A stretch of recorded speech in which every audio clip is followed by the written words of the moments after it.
మీ destination ఏదైనా ప్రపంచంలో ఏ మూల ఉన్నా CN travel explore the world your way. కెనడాలో మితిమీరుతున్న దాడులు, ఎడ్మంటన్లో కాల్పుల కలకలం. కాల్పుల్లో ప్రాణాలు కోల్పోయిన భారత విద్యార్థి, ఇద్దరిని అరెస్ట్ చేసిన ఎడ్మంటన్ పోలీసులు, ఆయుధాన్ని స్వాధీనం చేసుకున్న పోలీసులు.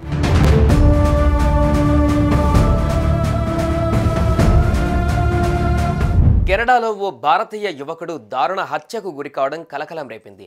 డిసెంబర్ 6 శుక్రవారం జరిగిన ఈ ఘటన ఆలస్యంగా వెలుగులోకి వచ్చింది.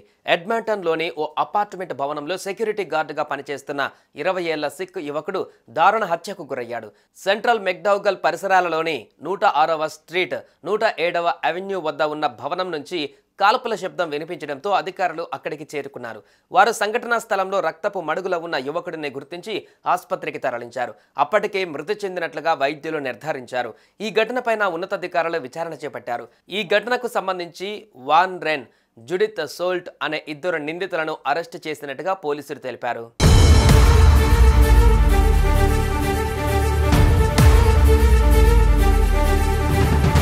భారత్కు చెందిన హర్షదీప్ సింగ్ కెనడాలో చదువుకుంటూ సెక్యూరిటీ గార్డుగా పనిచేస్తున్నాడు.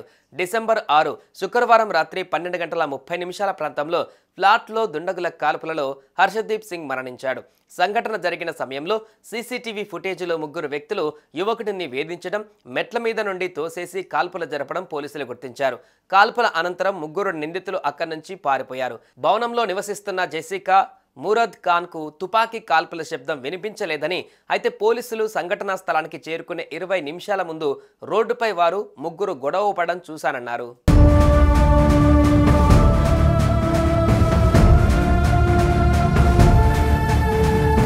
కొట్లాటలో పాల్గొన్న ఒక వ్యక్తి పోలీసు రిపోర్ట్ ఇవ్వడానికి లోపలికి రావాలని కోరాడని, గార్డును అనుసరించి భవనంలోకి వచ్చినట్లుగా తెలిపారు.